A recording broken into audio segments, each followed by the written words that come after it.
12:30 बजे है और हम निकल रहे हैं अब यहाँ से बद्री विशाल से माना गांव के लिए। और बारिश हो रही है काफ़ी।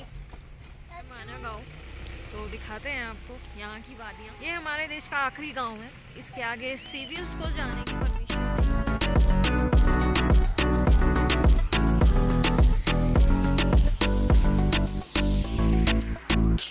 यहाँ गेट बनेगा माना गांव का, जो अभी निर्माणाधीन है। दोनों तरफ पिलर्स बन चुके हैं बट वो भी अभी आधे अधूरे हैं। तो मे भी नेक्स्ट टाइम तक आए तो ये कंप्लीट हो जाए। टाइम्स ऑफ इंडिया के अनुसार माना गांव हिंदुओं के लिए बहुत महत्व रखता है, क्योंकि ऐसा माना जाता है कि ये महाभारत से जुड़ा हुआ है। लोगों का ऐसा मानना है कि 5 पांडव, जो महाकाव्य महाभारत के पौराणिक पात्र हैं, वो अंतिम यात्रा जब उन्होंने की थी स्वर्ग की ओर, तो वो माना गांव से होते हुए गुजरे थे। बद्रीनाथ से माना गांव की दूरी 3 किलोमीटर है और ये भारत का आखिरी गांव होने के साथ साथ इसकी सीमा तिब्बत से भी लगी हुई है। माना गांव अपनी सांस्कृतिक विरासत के साथ साथ अन्य कई कारणों की वजह से मशहूर है। इस गांव में रणप्पा नाम की जो जाति है उसके लोग रहते हैं। वैसे पहले इस गांव के बारे में बहुत कम लोग जानते थे, पर जब से पक्की सड़कें बनी हैं तब से बहुत लोग इसके बारे में जानते हैं और बहुत लोग यहाँ आते भी हैं। टूरिस्ट पैलेस हो गया है एक तरह से ये।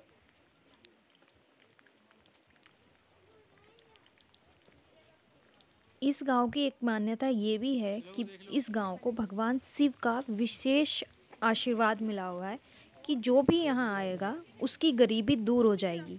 इसलिए एक ये बड़ी वजह है कि हर साल यहाँ लोग काफ़ी संख्या में घूमने आते हैं। ये बात तो आप सभी लोग जानते होंगे कि यहाँ पर 6 महीने तो सिर्फ बर्फ़ ही पड़ी रहती है। तो यहाँ के जो लोग होते हैं वो नीचे चमोली ज़िले के गाँव में अपना बसेरा करते हैं। और एक हैरत की बात ये भी है कि यहाँ सिर्फ एकमात्र इंटर कॉलेज है जो 6 महीने माणा में चलता है और 6 महीने चमोली ज़िले में चलाया जाता है। और हम पहुँच गए हैं अब गणेश गुफा। अंदर से आपको नहीं दिखा पाऊँगी क्योंकि अंदर कैमरा अलाउ नहीं था। अब हम आगे बढ़ रहे हैं और आगे हम चलने पर पहुंचेंगे व्यास गुफा।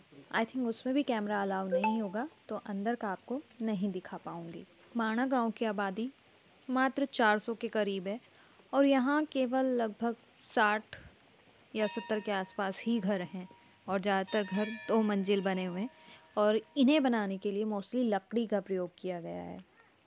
और हम लोग पहुँच गए हैं व्यास गुफा। ये मेरा बेटा, ये बारिश की वजह से ना इतनी परेशानी हो रही थी कि चल नहीं पा रहा था अच्छे से, तो बार बार थक जाता था, तो इसको मुझे गोदी उठाना पड़ता। यहाँ से भीम पुल जा सकते हैं।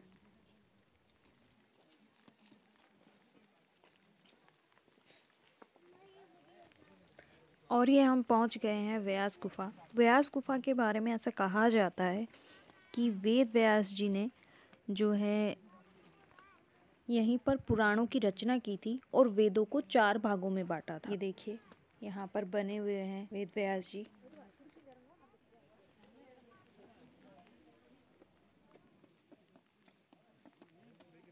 और यहीं पर चाय की, भारत की जो आखिरी चाय की दुकान है वो यहीं पर है। सभी लोग यहाँ पर चाय का सेवन करते हैं।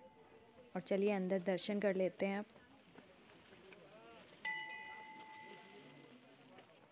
यहाँ से आगे कैमरा अलाउ नहीं था।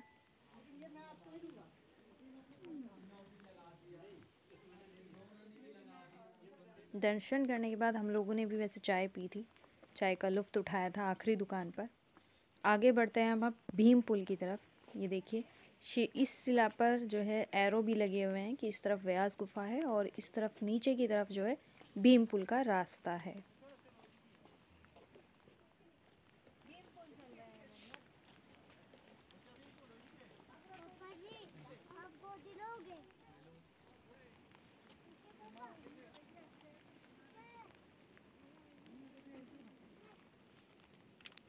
और ये जो आवाज़ आप सुन रहे हैं ना मेरे पीछे, ये सरस्वती नदी जो है उसकी आवाज़ है, उसका बहाव आप देखिएगा इतना तेज, और इतनी आवाज़ अगर यहाँ तक आ रही है तो बहाव कितना तेज होने वाला है। ये देखिए भीम पुल और सरस्वती नदी मंदिर।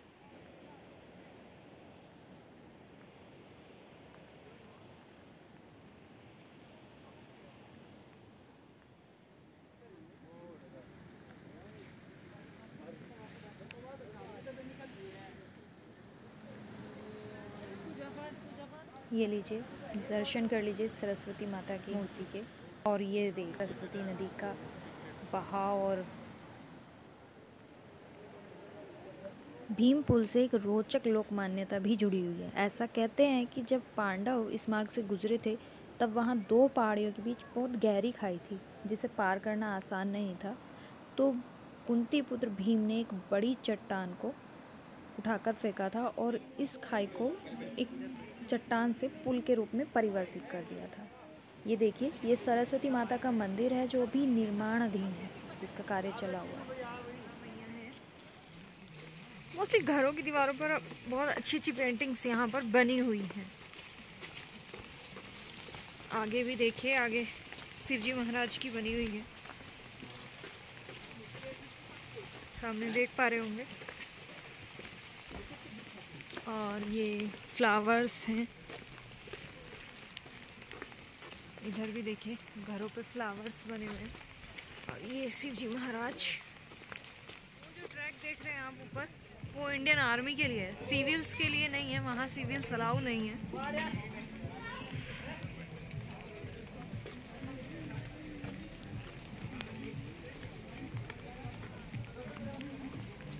ये रेनकोट वाले जो रंग बिरंगे हैं, ये हम भी जा रहे हैं माना गाँव से।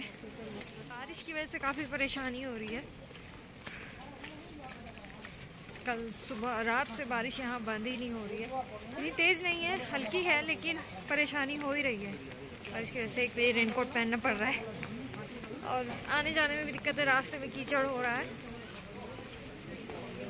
जो येलो वाले रेनकोट है ना, ये ऐसे लग रहे हैं पहन के जैसे साइड पे वर्कर होते हैं काम करने वाले।